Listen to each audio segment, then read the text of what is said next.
sleeps in his coffin for centuries, then suddenly rises up in the middle of the night to feed on the blood of the living, the vampire.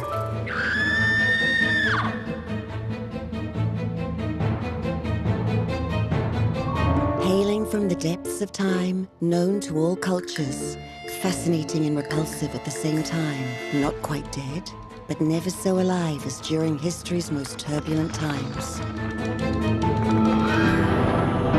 A reflection of our society, metaphor for our monstrous side, the bloodthirsty Nightwalker has endlessly evolved. It's as a novel's hero that the vampire would become one of the most subversive and phantasmagorical of characters of pop culture.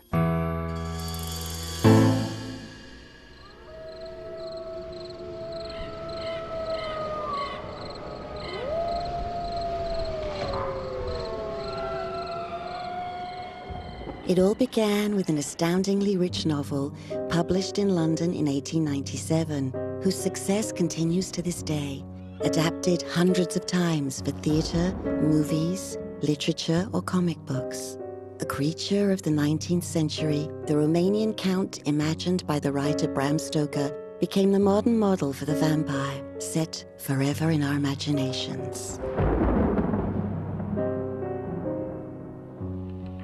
Within stood a tall old man, clean-shaven save for a long white moustache and clad in black from head to foot. Count Dracula?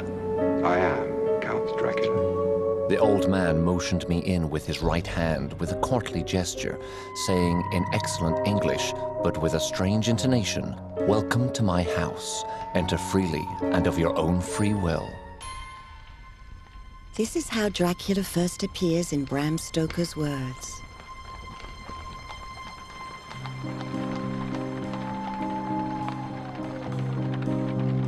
Jonathan Harker, the novel's hero, is a young English solicitor sent to Transylvania to settle some business with a mysterious count.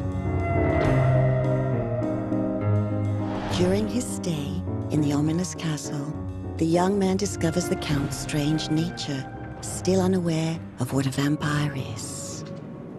Ce n'est pas un démon ni une divinité, mais c'est un mort-vivant, c'est-à-dire quelqu'un qui a vécu, qui est mort sans avoir reçu l'extrême onction ou qui est mort de mort violente. Et donc c'est un revenant qui, par comparaison avec les fantômes, a un corps et qui peut donc nuire physiquement aux autres personnes.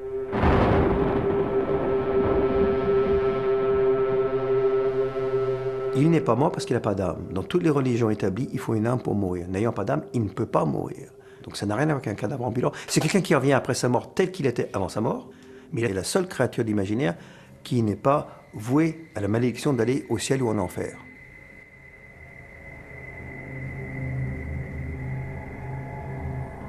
C'est un être humain qui a perdu une part de son humanité en échange de quelque chose. Alors, précisément chez le vampire, c'est l'immortalité bien sûr, mais il perd la compagnie de ses frères humains pour devenir leur prédateur.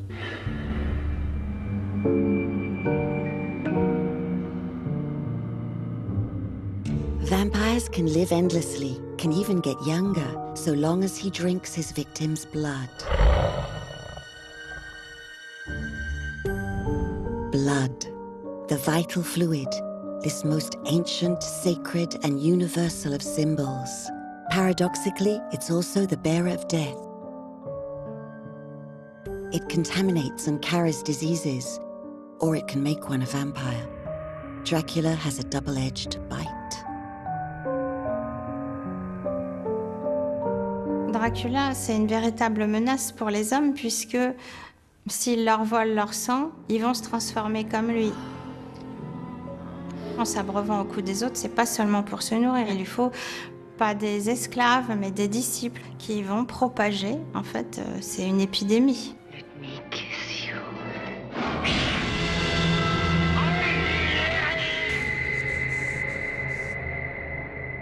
Chez Bram Stoker, c'est clair que son vampire veut absolument dominer, voire asservir le monde. Held against his will in Dracula's castle, Jonathan Harker gradually uncovers his host's terrifying powers. I saw the whole man slowly emerge from the window and begin to crawl down the castle wall over the dreadful abyss.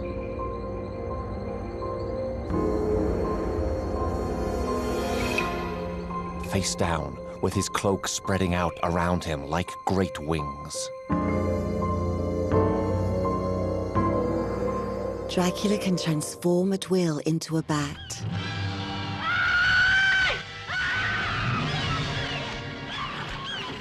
But also into a wolf. He can take on the appearance of a light fog and glide under a door.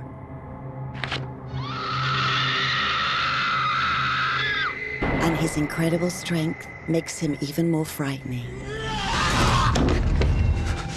You can't control me. And since vampires have no reflection in mirrors, he can take you by surprise.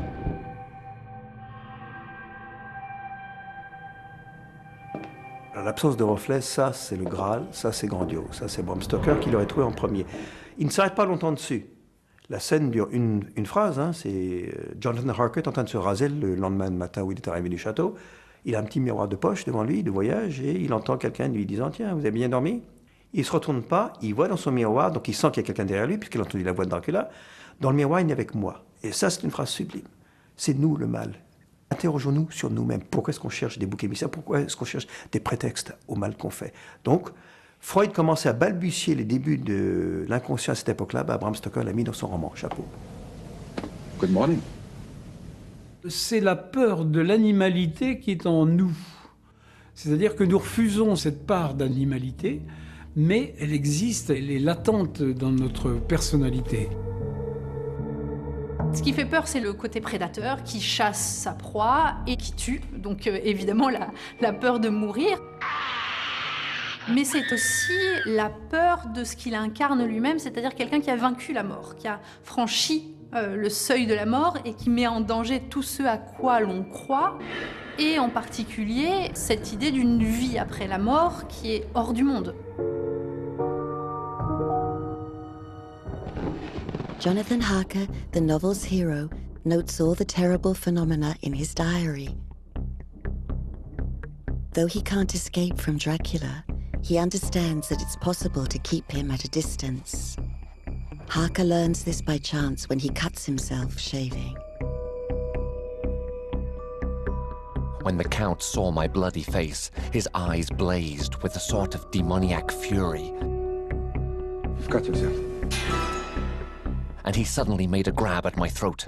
I drew away, and his hand touched the string of beads which held the crucifix. It made an instant change in him.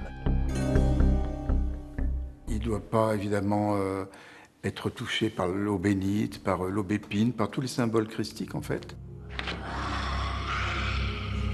Il n'a pas un pouvoir absolu.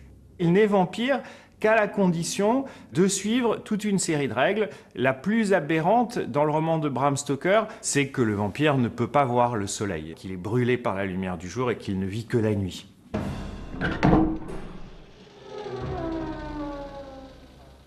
Lorsque Bram Stoker écrit, on est au tout début de l'électrification, enfin la gazification des rues. Les rues du monde sont obscures à ce moment-là. Or, tout peut s'y passer. D'autant plus que le jour, la lumière, c'est celle de Dieu. Donc, comme il est opposé à Dieu, de base, le vampire, il se retrouve la nuit. Another well-known way to keep him at bay is simply garlic. L'ail ne devrait pas arrêter le vampire. Hein. L'ail, tout ce que ça donne, normalement, c'est mauvaise haleine, mais en général, c'est bon pour le cœur. Je ne comprends pas pourquoi quelque chose qui est bon pour la circulation serait mauvais pour les vampires. C'est une limitation, c'est tout. Le vampire sans limitation, c'est un vampire dieu auquel la planète ne peut pas résister. Il finira par tous nous manger et puis c'est fini.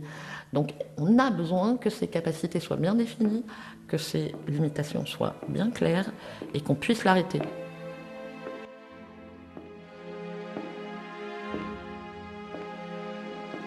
Le roman de Stoker a posé des codes, tant en littérature qu'après au cinéma, mais c'est à partir de là que c'est devenu la marque de fabrique de... Quand on pense vampire, on pense Dracula.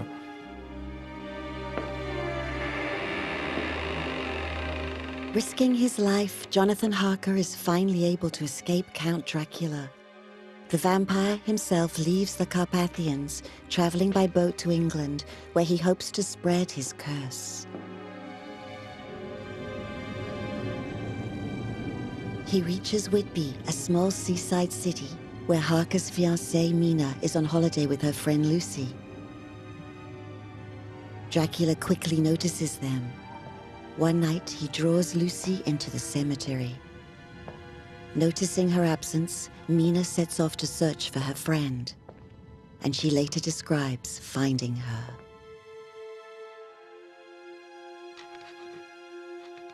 Mina Murray's diary, August 10th, 3 a.m. I was now close enough to distinguish it, even through the spells of shadow. There was undoubtedly something long and black, bending over the half-reclining white figure. I called in fright. Lucy! Lucy! And something raised a head, and from where I was, I could see a white face and red, gleaming eyes. Stoker est le premier auteur à faire un roman en utilisant les journaux intimes de chaque protagoniste. Mais en plus, il va beaucoup plus loin, parce qu'il utilise des coupures de presse, des télégrammes, des petits mots, et il fait une espèce de patchwork avec tout ça, et il construit son histoire. Very modern in its form, the novel takes many different viewpoints of the vampire, without ever having him talk, making the character even more complex and fascinating. Yet in reality, the myth of the vampire did not begin with Bram Stoker's work. It can be traced to the furthest points of antiquity, with no single origin, as it is often the case with myths and legends. Le Dracula de Bram Stoker cristallise à peu près 3000 ans de mythes. Toute la mythologie romaine, grecque, du Moyen-Orient transporte des histoires de vampires. Les lamies latines, ce sont des vampires. Il y a des histoires de vampires celtes. Dans l'imaginaire occidental, c'est au XIIe siècle de notre ère qu'on commence à parler de revenants qui reviennent hanter les leurs, les membres de leur famille, pour éventuellement leur sucer le sang. Et comme on n'avait pas de terme pour les désigner, on les appelle des sanguisugae. In Latin, literally, bloodsuckers. It was in the 18th century that the definitive term for this sort of malicious character was set, the vampire. It is a fairly mysterious word, most likely coming from the Slavic upir, which means bad.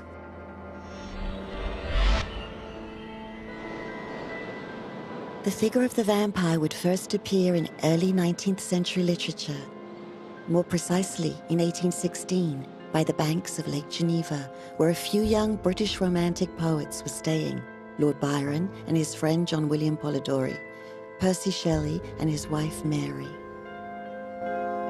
Il fait pas beau, et donc chacun prépare dans la journée une petite histoire qu'il raconte aux autres pour occuper la soirée, parce que forcément il n'y a pas de télé, pas de radio, ils se racontent des histoires. Donc Mary Shelley invente Frankenstein et Polidori invente le premier véritable personnage de vampire, c'est-à-dire ce suceur de sang aristocrate. Byron only sketched out the character of the decadent dandy aristocrat, which would serve as a model. It was Polidori who wrote The Vampire. Yet it was published in 1819 under Byron's name, 1 year after Mary Shelley's Frankenstein, the story of a modern-day Prometheus who, with a cadaver and a bit of electricity, gives life to a monster. Without prior consultation, these young authors had simultaneously invented two of the modern era's greatest myths.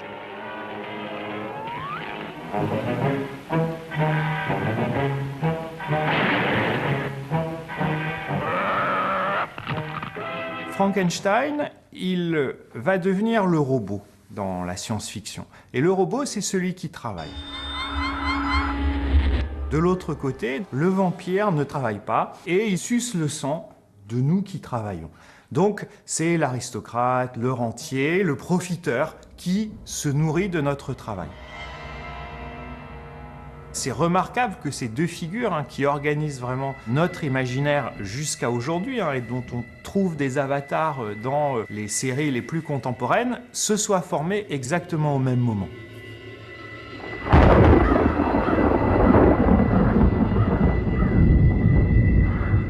Key works of the Victorian era, The Vampire and Frankenstein, anticipated the changes that would stir the 19th century, exploring humanity's duality, the light and shade in every human. Just like Stevenson's Dr. Jekyll and Mr. Hyde, that would appear 7 decades later. Pour moi, c'est la réaction du spirituel face au rationalisme. Le rationalisme a amené quoi? La révolution industrielle. Elle a amené l'objectivisation des hommes, leur transformation en rouage de la machine. Mr. Hyde échappe à cette objectivisation, de même le vampire, et même cette malheureuse créature de Frankenstein. Et Bram Stoker, il arrive pile à ce moment-là. Business manager of London's Lyceum Theatre, Bram Stoker was not a full-time writer. He would take 10 years to write Dracula, his 5th novel, meticulously researching its context and content. A product of its times, the novel synthesizes all the previous history in fiction, including Stoker's reminiscences of Ireland, where he'd been born 50 years earlier. Pendant toute son enfance, il a été malade, il a été alité. Évidemment, il n'avait aucun contact avec l'extérieur. Et sa seule distraction, c'était de lire et c'était d'écouter sa mère qui lui racontait les légendes irlandaises, très proches de l'univers des songes, de la magie, de l'extraordinaire. Et c'est là qu'est le creuset finalement de son imagination, parce qu'on se rend compte que dans les nouvelles qu'il a écrites 30 ans plus tard, il y a des réminiscences des histoires que lui racontait sa mère. Donc c'est cet environnement particulier du début de sa vie qui finalement a conditionné tout le reste. But not only that, in 1888, Stoker was shocked by Jack the Ripper's nefarious exploits. The mysterious serial killer terrified all London by slaughtering 5 prostitutes. Crimes that would never be solved. The murderer never identified. Quand on lit Dracula, c'est le même genre de personnage insaisissable qui peut surgir à n'importe quel endroit, qui fait des victimes sans qu'on s'y attende. Ça n'a pas pu ne pas avoir d'incidence. Et je pense que c'est une des grandes sources d'inspiration.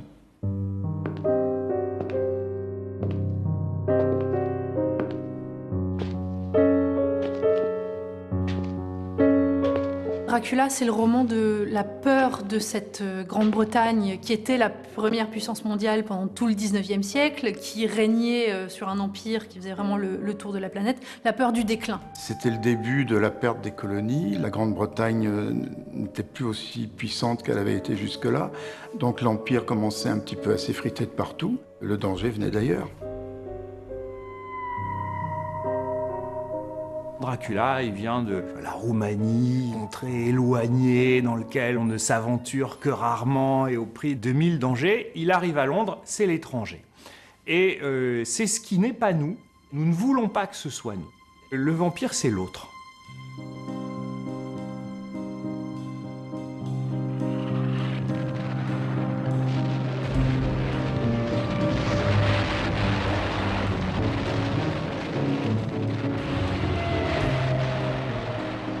Pendant la Première Guerre mondiale, chose inouïe, on avait mis dans les pactages des soldats le roman de Stoker. C'était un peu pour les dresser contre l'ennemi, pour leur donner la niaque, l'envie d'en découdre avec l'étranger, de mettre sur l'autre tous les défauts de la terre.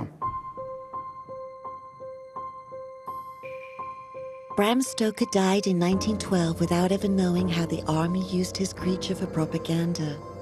Though the author of many novels and stories, posterity would remember only his major work, Dracula. The book only had a moderate success upon publication. It was after the author's death that the character's destiny became really exceptional. Born at the same time as cinema, it was inevitable that the two would meet. and that's where Dracula's myth would evolve from there on.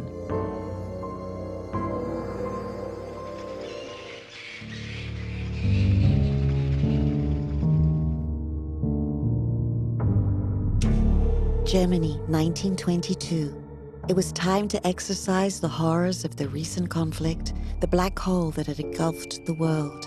Time to confront the anguish and fear the monsters may yet return. It was time for Dracula to take form on screen. Well, not exactly. To avoid paying adaptation rights, the director Murnau transferred the setting to Germany and changed the characters' names. Dracula became Nosferatu.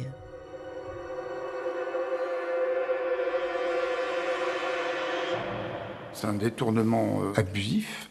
Et quand le film est sorti, Florence Stocker, donc, qui était la légataire évidemment de Stocker, a fait un procès à Murnau et elle l'a gagné. Et le tribunal a condamné Murnau et la société de production à détruire toutes les copies du film. Alors heureusement pour nous, il y en a une qui est passée au travers, sinon on n'aurait jamais découvert le film. Et ce serait vraiment dommage parce que quelque part, c'est quand même la plus belle adaptation du livre, en tout cas une des plus fidèles.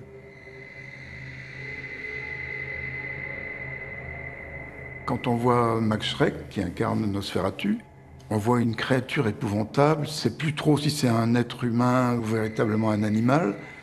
Ça donne une image du vampire très négative. Murnau pushed the animal metaphor to the extreme. A multitude of rats accompany Nosferatu, a tangible reflection of the danger he poses to society, contamination and death. C'est véritablement la peste qu'il apporte. C'est vraiment l'alien, en quelque sorte. Hein. C'est quelqu'un de non-humain, quelqu'un auquel on ne peut absolument pas s'identifier. And yet, by taking liberties with Stoker's character, Murnau suggests a certain fragility to the vampire, as monstrous as he remains. Unable to contain his irrepressibly intense desire, Nosferatu comes to neglect his survival instinct, and dawn catches him in full embrace.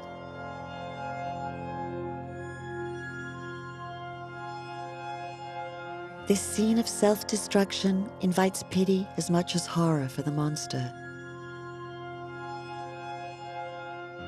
Nosferatu would even resuscitate about 60 years later, embodied by Klaus Kinski and directed by Werner Herzog.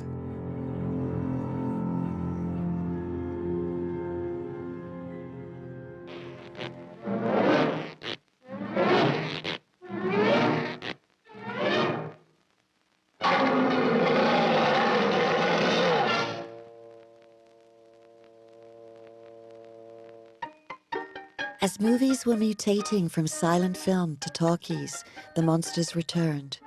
Whether by making us laugh or feel afraid, they allowed us to exercise the traumas of history.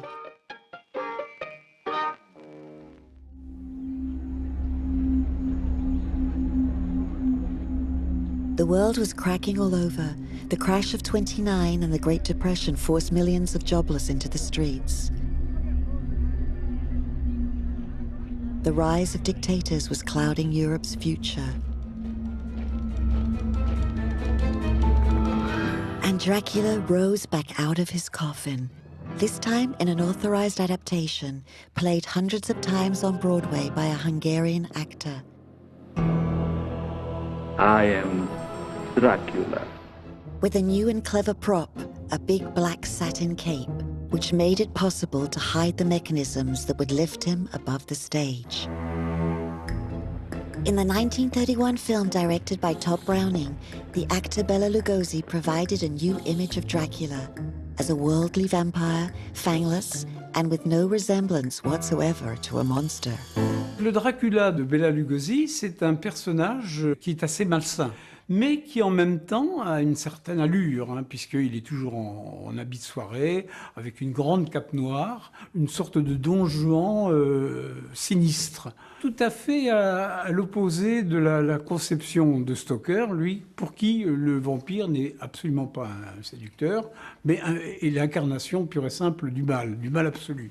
Tout en étant un être plus ou moins démoniaque, un être qui par d'autres côtés inspire le dégoût. Il a pourtant cet étrange pouvoir de séduction. Il regarde les gens dans les yeux et il craque.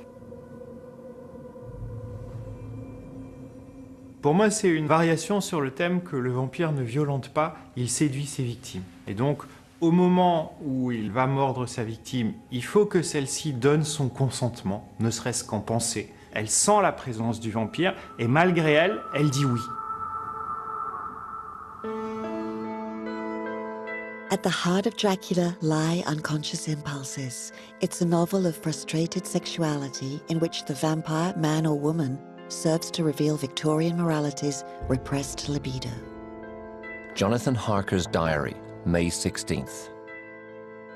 There was a deliberate voluptuousness which was both thrilling and repulsive. I could feel the soft, shivering touch of the lips on the super-sensitive skin of my throat, and the hard dents of two sharp teeth. Just touching and pausing there, I closed my eyes in languorous ecstasy and waited with beating heart. Ça évoque une scène de partouze. Il y a 3 femmes qui sont au pied du lit de Jonathan Harker, du canapé sur lequel il s'est endormi, et qui disent, tiens, il est grand, il est fort, il pourra nous satisfaire toutes les 3, qui commencent. C'est chaud pour l'époque, mine de rien. Donc c'est un roman, entre guillemets, érotique pour l'époque. Jonathan Harker, il frétille, il aimerait bien qu'on le morde.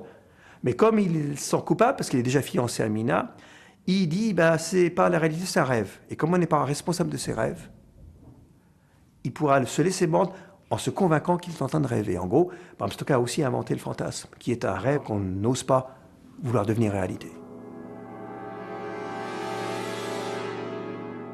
Le vampire incarne 2 désirs fondamentaux, anthropologiques, Thanatos, donc la mort, mais aussi Eros, le désir sexuel, le désir de l'interdit. On le voit très bien dans le Dracula de Bram Stoker. Les métaphores surnaturelles, et le vampire en particulier, permettent de parler de sexualité à un moment où on ne peut pas en parler ouvertement.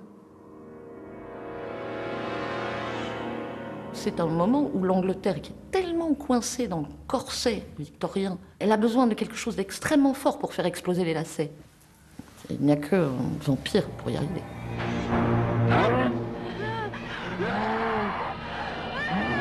Saved at the last minute when the Count arrives, the young man escapes from being bitten. His honor is saved in Stoker's novels and the films. Bela Lugosi would be the embodiment of Dracula for many years. It is said that he was so obsessed by the role that he took himself for a vampire. He asked to be buried in his cloak upon his death in 1956.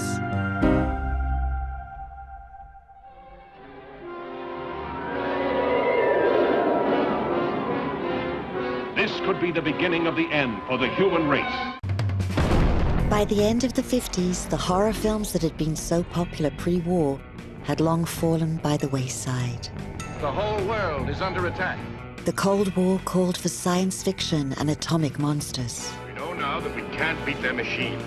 The Predator had become an invader from beyond. The vampire was sleeping in his coffin, but only for a wink.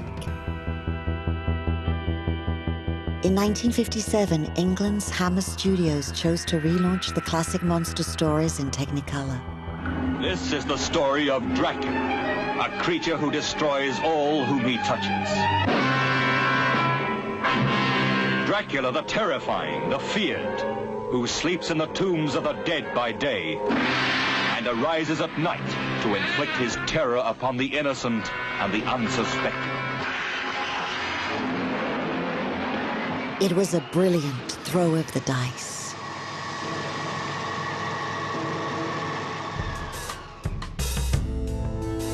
Nearly 140 years after their birth on the banks of Lake Geneva, Hammer Films had brought back both Frankenstein and Dracula, played surprisingly enough by the same actor, Christopher Lee. Christopher Lee avait une prestance, il était très grand, il avait un talent fou. Il a ce côté sadique quand il sourit qui se rapproche vraiment du Dracula du livre. Il n'est pas beau parce que le Dracula du livre n'est pas beau, il est fascinant, comme Christopher Lee qui a, on pourrait dire, d'une laideur fascinante. C'est mon Dracula préféré. Action. Zoom.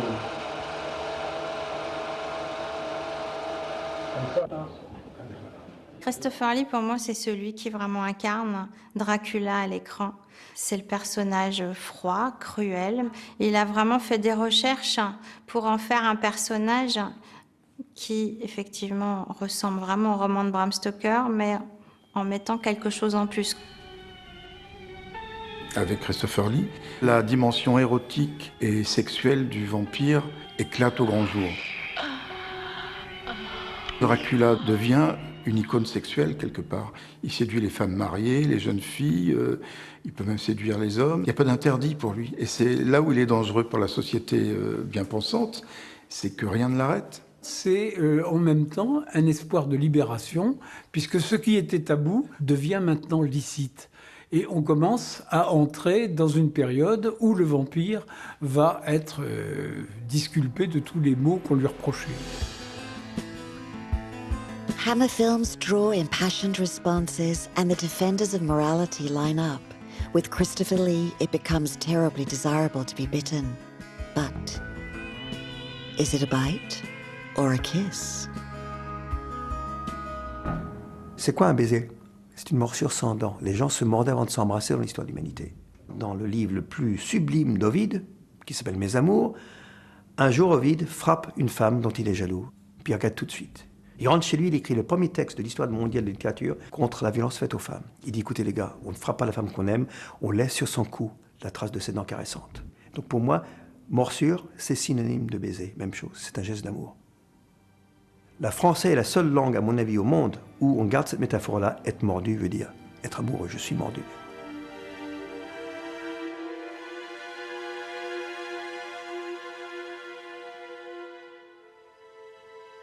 Les canines du vampire qui entrent dans la peau du cou de leur victime, c'est évidemment une métaphore de la pénétration. Le sang qui coule, c'est la rupture de l'hymen.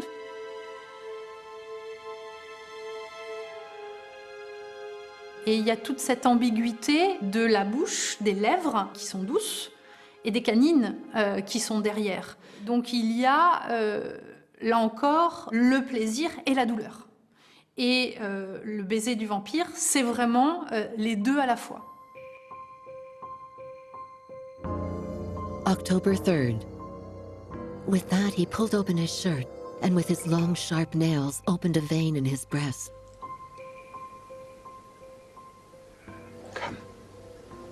When the blood began to spurt out, he took my hands in one of his, holding them tight, and with the other, seized my neck and pressed my mouth to the wound.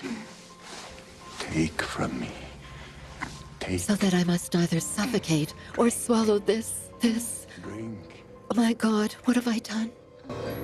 C'est aussi le fait de se nourrir du partenaire, et on pourrait y voir justement quelque chose de régressif, et ce que Freud appellerait un stade antérieur à la sexualité, ou une forme de sexualité infantile, un rêve de dévoration, et peut-être de dévoration de la mère. Tout ça, évidemment, a des échos très forts, et peut-être explique aussi le succès du mythe du vampire, pour nous, à un stade psychanalytique profond. In Stoker's novel, the vampire, incarnation of sex and perversion, is defeated by his valorous adversaries. Back in Whitby, Jonathan Harker is committed to eliminating Dracula with the help of his friends. Representatives of morality, they still need the help of an expert, Dr. Van Helsing, an old Dutch professor, and the only one who knows how to overcome this creature. They start by confronting poor Lucy, who was killed and transformed into a vampire by Dracula's bite.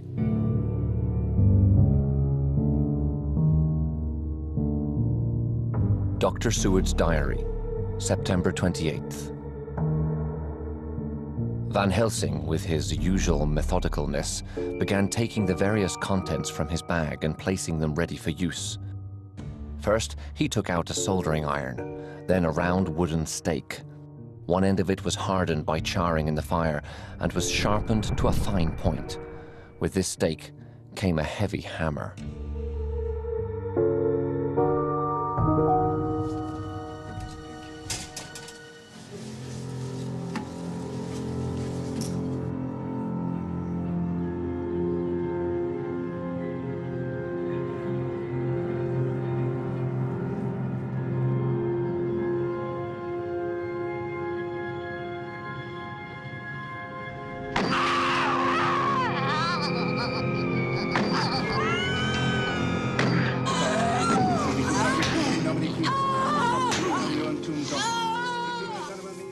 vampire au cinéma jusqu'aux années 70 incarne l'agent du changement. C'est lui qui vient bouleverser l'ordre des choses.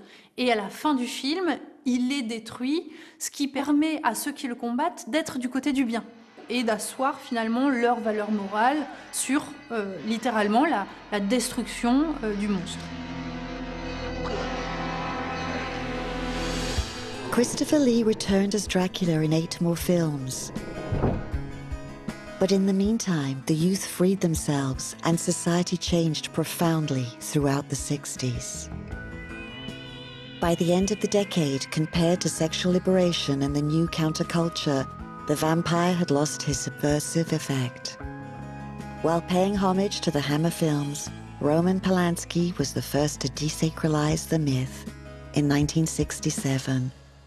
Who says vampires are no laughing matter? They certainly are. Dance of the Vampires explores themes more in tune with the era. Polanski's vampires are homosexuals or Jews, and they triumph in the end. C'est le seul film qui soit totalement irrévérencieux à l'égard des vampires, et en même temps, c'est un film que tout le monde connaît. C'est-à-dire que si on fait un micro-trottoir dans la rue, si on leur demande « citez-moi un film de vampire », 9 personnes sur 10 vous diront « Le bal des vampires ». Le bal des vampires, il reprend les codes de Bram Stoker, sauf qu'il y a vraiment la dimension humoristique et qui est réussie. Parce que c'est pas facile de faire de l'humour au cinéma avec le vampire sans le ridiculiser. Dance of the Vampires opened the way for a slew of parodies and comedies that would jostle Dracula's image. Dracula's back. You haven't seen Kung Fu until you've seen the Seven Brothers against Dracula. He was a global star, adapted in every country, in every style, and for every sort of audience. Le Vamvan. Quel Vamvan? Le vampire. During the 70s, the Prince of Darkness had a hard time overcoming the misuse of his image and the increasingly improbable adaptations. Yet after all that misuse, the figure of the vampire would be reborn once again, completely metamorphosed through literature. Ce qui a vraiment modifié complètement la figure du vampire, c'est le moment où on a pris le point de vue du vampire. C'est-à-dire, avec Bram Stoker, le vampire, c'est l'autre. C'est pas nous, on veut pas que ce soit nous. Avec Anne Rice, on prend le point de vue du vampire. On est littéralement dans la peau du vampire. Published in the US in 1976, Anne Rice's Interview with a Vampire was a stunning global success and was adapted to film 20 years later by director Neil Jordan and starring Brad Pitt and Tom Cruise. Its hero, Louis de Pointe-du-Lac, tells his life story to a journalist in a sort of self-analysis that reveals a vampire tormented by his condition and who refuses to kill humans to survive. Anne Rice, elle garde aussi certains codes du vampire, mais elle en fait un surhomme qui peut être tout aussi effrayant, voire pire, et en même temps on s'attache à lui. Et à partir de là, on a une vision du vampire qui n'est plus celle du prédateur, mais qui devient presque la victime. Donc c'est très intéressant ce basculement. Louis is a vampire constantly struggling against his nature and his need for blood. Opposite is his companion, Lestat de Lioncourt, who has no qualms about his condition. Et Lestat est vraiment un personnage érotique qui inspire le désir, qui en joue, qui lui-même ne vit que pour ce désir et qui justifie tout par ce désir. Le besoin de sang, c'est à la fois, dans le roman de Anne Rice, une sexualité en fait qui ne connaît pas de bornes et qui taraude en permanence le vampire, et sans doute aussi la drogue. Une façon d'avoir un plaisir sans commune mesure avec celui qu'on peut avoir dans la vie courante. Et je pense qu'alors, ce qui nous fait peur, c'est les dangers d'une vie réglée, selon le désir.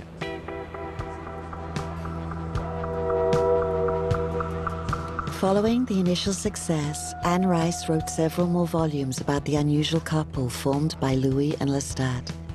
Throughout the 80s, the two vampires were icons for a gay community, finally coming to light as well, and yet about to be struck by an unfamiliar illness. Je pense sincèrement qu'il y a une adéquation entre le vampire et l'époque à laquelle il émerge. C'est-à-dire qu'à chaque fois qu'il y a une apothéose du vampire, chaque fois nous trouvons un point de l'histoire où les gens vivent quelque chose de très difficile lié à la mort. On se retrouve en pleine épidémie du sida. Les gens tombent comme des mouches dans certains milieux. On passe plus de temps à enterrer les copains qu'à aller boire un pot avec eux. Et la métaphore qu'elle fait autour du sang, du don du sang à l'intérieur de son roman est évidente. Le vampire évolue avec la société. Plus elle devient tolérante, plus il devient humain, moins il devient dangereux, parce qu'il est en porte-à-faux et il a une existence qui est torturée, qui est interdite. C'est un peu l'incarnation de toutes les minorités. Et ça explique, à mon sens, pourquoi, de décennie en décennie, le mythe du vampire ne s'affaiblit pas.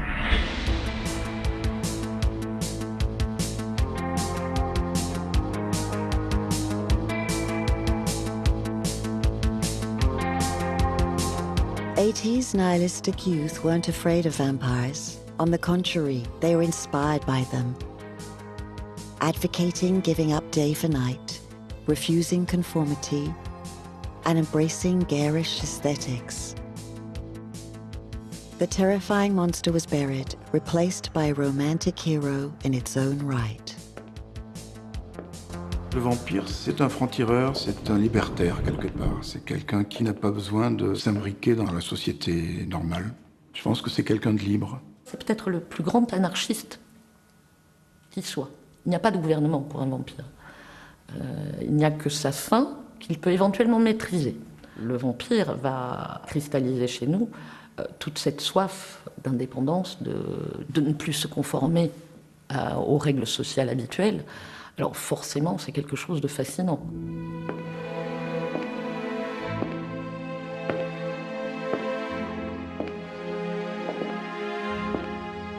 Almost a century after his publication, the original Dracula returned to theatres in 1992 in a new adaptation. Francis Ford Coppola claimed to deliver the closest adaptation to the novel, calling his movie Bram Stoker's Dracula. Yet he also modifies it. Interested foremost in the Count's human identity, the real man that Bram Stoker had been inspired by, Dracula, or Vlad Tepes, known as the Impaler because of the punishment he inflicted upon his enemies. A Romanian lord of the 15th century, he battled the Turks and reaped terror. Given 2 pages in the novel, his story became Coppola's central theme. Coppola explique pour la première fois comment et pourquoi Dracula est devenu vampire, parce qu'il a perdu sa femme. C'est la douleur qui lui a fait devenir vampire en rejetant la religion. Et à cause de ça, il a été rejeté dans l'adversité, dans la marge. Il va s'affranchir de tout aussi, même si le prix à payer est cette solitude, cette soif d'amour qui ne s'étanchera jamais. On est pris d'empathie pour ce vampire parce qu'on voit qu'il souffre de son immortalité comme un poids. Et en particulier l'amour et la perte de l'être aimé devient quelque chose de difficile à vivre pour le vampire qui, lui, vit indéfiniment avec ses souvenirs. Coppola's Dracula is an unhappy vampire who carries his pain for 4 centuries until the Victorian period. The film then picks up with the novel's plot, but then strays again as Dracula recognizes his lost love in the photo of Mina, Jonathan Harker's fiancée. He comes to England to find her and she falls in love with him. Finalement, le fait de l'avoir retrouvée lui permet de comprendre qu'il a quitté l'humanité et que leur amour est impossible. Et ça se termine par le moment où elle lui donne la mort, et en lui donnant la mort, elle lui dit qu'il va retrouver la paix.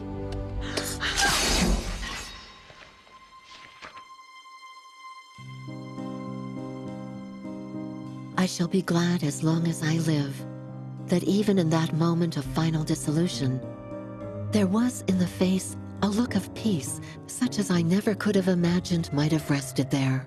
Le vampire permet d'appréhender cette question de l'éternité, de la mort et de la finitude de la vie, et qu'est-ce que ça coûterait finalement d'être immortel, qu'est-ce que ça ferait de vivre pour l'éternité, et est-ce que c'est supportable finalement?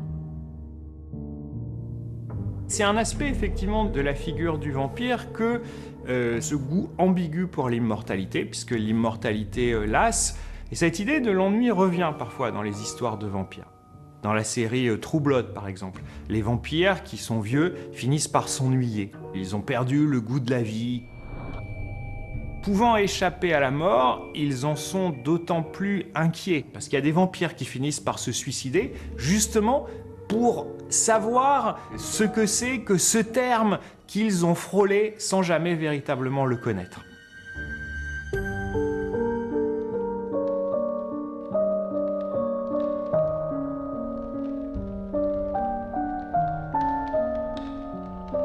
Le vampire représente l'humanité finalement, parce que le vampire c'est nous.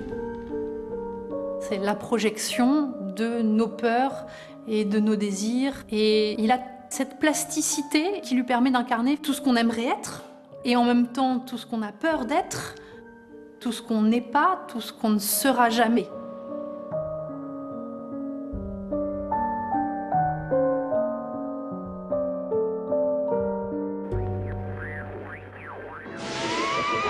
You know what I desire. Yes, my count. Pizza. You had garlic bread pizza delivered. Of course not, silly. It's not delivery. Over more than a century of existence, Dracula has become a familiar icon, fixed in his codes. The figure of the vampire has continued to evolve, inspiring countless novels, films, TV series, and onto new media outlets, adapting to young audiences.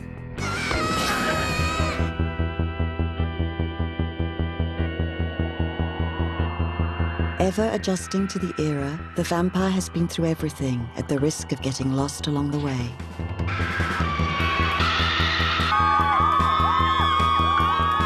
In 2005, the American Stephanie Meyers published the first novel in a series that would become a global phenomenon. Twilight sold over 29 million copies and became a box office hit, at the center of a true collective hysteria, with a vampire very far from Bram Stoker's imagination. Le vampire n'est plus quelqu'un qui vit dans un château des Carpates, mais c'est quelqu'un qui peut être votre voisin de palier. Il ne boit plus de sang, puisqu'il a du succès d'année, il boit du sang animal. Et enfin, il n'a aucune intention malveillante à l'égard des humains. Donc, est-ce que c'est encore un vampire? Je pense sincèrement que l'autrice de Twilight a trahi le vampire, oui. Lorsqu'elle en fait cette espèce de savonnette luisante qui peut se balader au soleil, qui passe son temps au lycée, 500 ans au lycée, mais qui a envie de passer 500 ans au lycée, sérieusement? L'immortalité, avoir le même cours de SVT, je n'arrive même pas à comprendre comment c'est possible. Et en plus, on essaie de nous faire croire qu'un être humain de 500 ans peut s'intéresser à une greluche dont l'essentiel de l'expression consiste à aller faire la vaisselle quand elle est en colère. Pour moi, c'est vraiment clairement une tentative de remettre tout le monde, entre guillemets, à la bonne place, c'est-à-dire les filles à la cuisine, les hommes dehors à faire la chasse et le loup-garou. Une vague de conservatisme qui a déferlé et qui a essayé de récupérer toutes les figures de protestation. Si le vampire ne fait plus peur, à quoi bon avoir des vampires? Et je crois qu'à l'heure actuelle, il y a trouvé un grand rival qui est en train de prendre sa place, qui est le zombie, qui est beaucoup plus affreux que lui, et auquel on ne peut absolument pas s'identifier. Is the vampire buried for good? Don't be too sure. Let's not forget that Dracula is eternal. We should expect to see him again. The second best-selling book of all time after the Bible, Bram Stoker's novel is never out of print, and no adaptation has yet exhausted the character's richness and complexity.